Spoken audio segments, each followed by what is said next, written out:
Hey, what's going on, you guys? My name is Gambit, and today we're back with another Clash Royale video. And today we're going to be talking about the Lightning bait deck that has been going around. Here's the deck right here. It's really, really strong, but at the same time, if the opponent doesn't have a Lightning, it seems kind of stupid, but it works really well against Golem decks, which is why I think I've taken to it so well, because Golems versus a bait deck don't work too well. So although this still is technically a bait deck, it's not the same kind of bait deck. So I'm going to show you some replays. I did just get done playing in Galadon's tournament that he just hosted. It was a 1,000 player tournament, as you can see right here.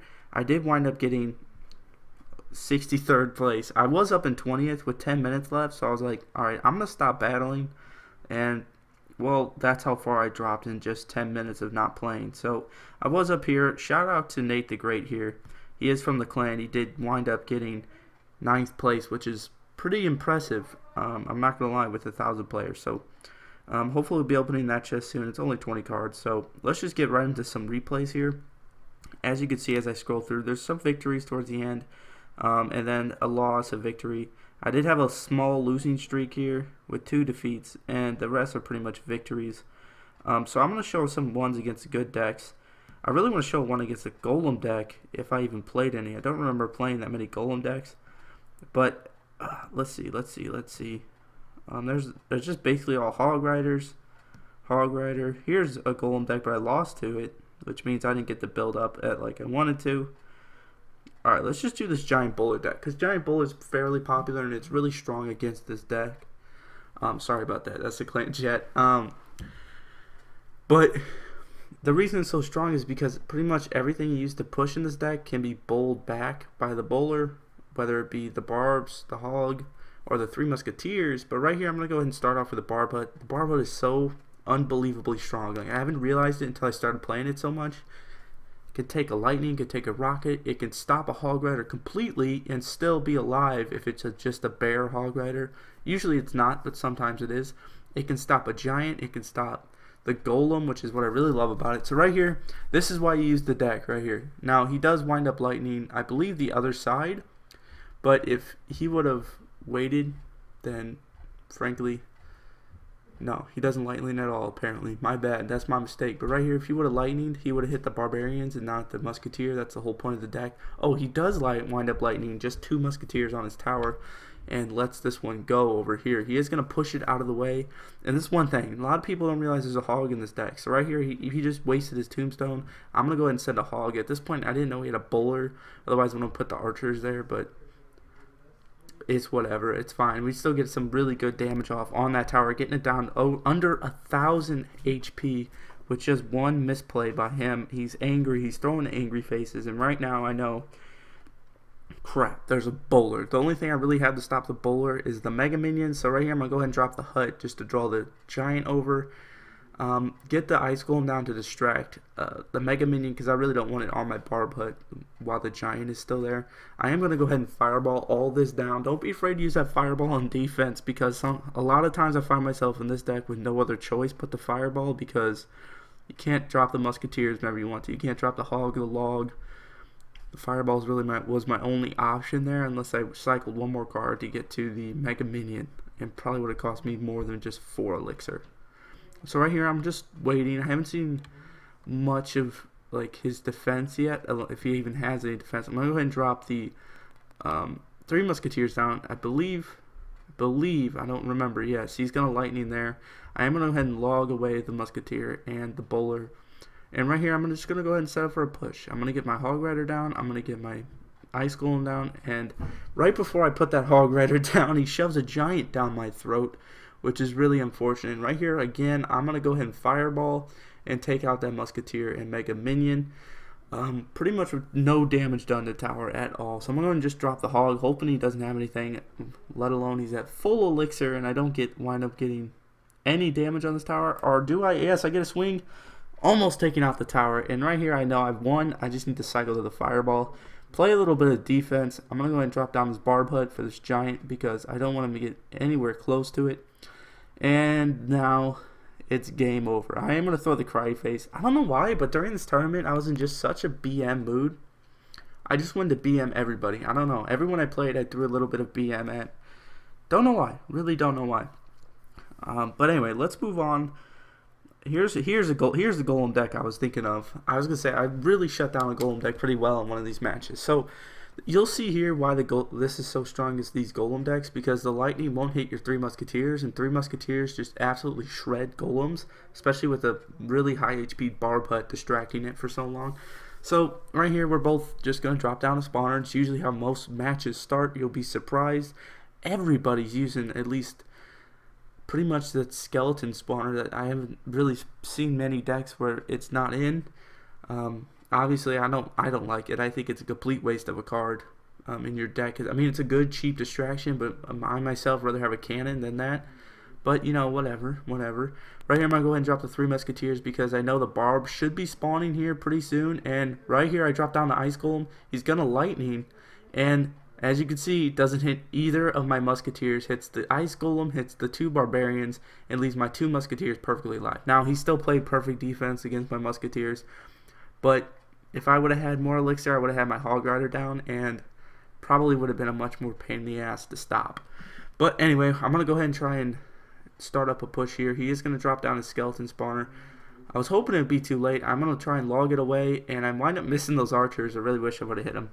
But I do get one swing with the Hog Rider and a lot of damage from those archers, which is what really turned out to be a really good thing about that push. Otherwise, it was kind of a stupid push. So right here, I'm going to go ahead and reset the game with a Barb Hut. I know at this point, I know he has a Golem deck. It doesn't surprise me to see the Golem anymore. So he did leave that Musketeer down. Sorry about that once again. Now right here, he plays the Golem on the other side on the bridge. So at first I was like, what's he doing? But I'm so glad the Golem came all the way here. And this is where I panicked. I should have dropped my Mega Minion and the Ice Golem. Instead, I was like, I'll just drop the Three Musketeers and hopefully take out the Mega Minion. And it got so much damage done. It was ridiculous. So I'm going to go ahead and drop the Ice Golem right in the midst of those Musketeers so I don't... So not both of them get lightning, even though they would if they walked away from the tower like they just did. So I'm going to get some really good damage off on both sides here. Take down both towers? No. Okay. Never mind. That must be a different game. I took down two towers at the same time in one game. It was so freaking cool. I don't know if you guys have ever done that, but it's really cool. He's throwing down a good game. I'm throwing down the thumbs up. Like I said, I'm just in the BM mood. You know, sometimes you just have to BM people. You know, you just start getting annoyed with every deck in the game, so you just BM everybody. So I'm going to drop the Ice Golem down to distract. I'm thinking he's going to play a lightning spell, so I'm really glad those barbs are up, but I don't think he winds up does. And right here he plays a really bad tombstone, which allows my Hog Rider to get there and take out his tower with basically untouched. I was surprised at that tombstone. Right here, one Musketeer will live because the Ice Golem was still alive. I am going to drop the defensive barb hut right in front of the tower, and we're going to go ahead and pull away with that victory. So as you can see, it completely shuts down golems if you get enough elixir. That one Mega Minion did so much damage to my tower. I should have stopped it with a Mega Minion Ice Golem. I don't know what I was thinking, honestly, but you know, it kind of worked out in the end. So let me let's show the Lava Hound deck. That way we have a Hog, our Giant Bowler deck, a Golem deck, and a Lava Hound deck.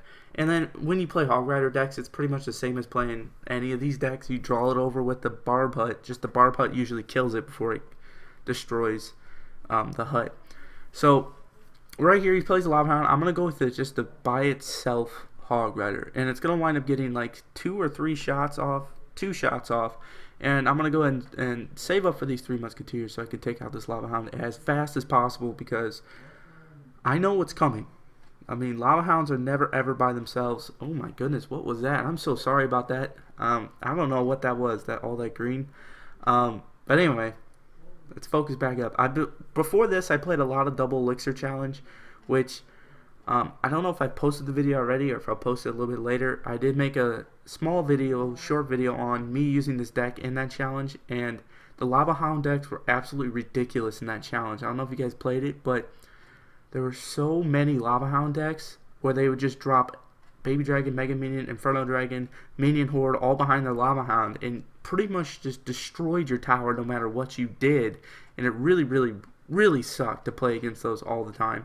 That's why I only did like 2 or 3 elixir challenges, double elixir challenges, because it was just starting to be no fun. Just people were dropping either golem or lava hound and just placing everything they could behind those 2 tanks, which, I mean, that's a good strategy, but it got really boring and really frustrating to go against all the time, because there's like, I can play 3 musketeers, but they just get destroyed by all those baby dragons and mega minions and everything. But in the end, you know, there are only 5 gems, and I did get 12 wins one time. But I'm gonna stop talking about the double elixir challenge. That's for another video. Right here, we're gonna be trying to stop this lava hound, and I wasn't sure if he had lightning or not yet. So I went ahead and dropped the ice golem to hopefully take a shot and distract those pups, but I haven't seen a lightning yet. And at this point, I'm thinking he probably doesn't have lightning, and he doesn't. So I know I'm pretty much safe to play the 3 musketeers without the defense of the ice golem and the barb hut, which means I don't have to spend a whole bunch of elixir just to get his setup going. I can just do what I want when I want, you know what I mean? So right here, I'm going to take down his tower down to 353, which is really good for me, because I'm just going to drop those 3 musketeers right in the middle, and he gave up at this point. And I was just like, I threw him a thanks, because, you know, he gave up. Thanks for the win, because it was in the tournament, right? And, you know, every win counts in the tournament, especially, I think this is the last match I played where I just stopped playing, because it got me up to 20th. I really wish I would have played one more, so I would have gotten the top 50 and at least gotten 50 cards from it. But either way, I'm not upset. Free cards from Galadon. Much love to him for hosting these big tournaments for everybody. It was a lot of fun. But guys, that's pretty much going to do it for today's video. If I post this on Sunday, stop by the stream today. We're going to be going to 4,300. If it's posted on Monday, keep stopping by the stream. We're going to do a tournament on Monday. And probably start the push. No, we're not going to push Monday. That's going to be crazy against all the level 13s. We might do some kind of troll deck and maybe just drop a little bit and see if we can't piss off some really good players. But anyway, guys, that's going to do it for today's episode. I hope you guys did enjoy. If you are new, drop a subscription. If you liked the video, leave a like. Let me know down in the comments if you have any video ideas or any questions. I'll see you in the next one. Peace out.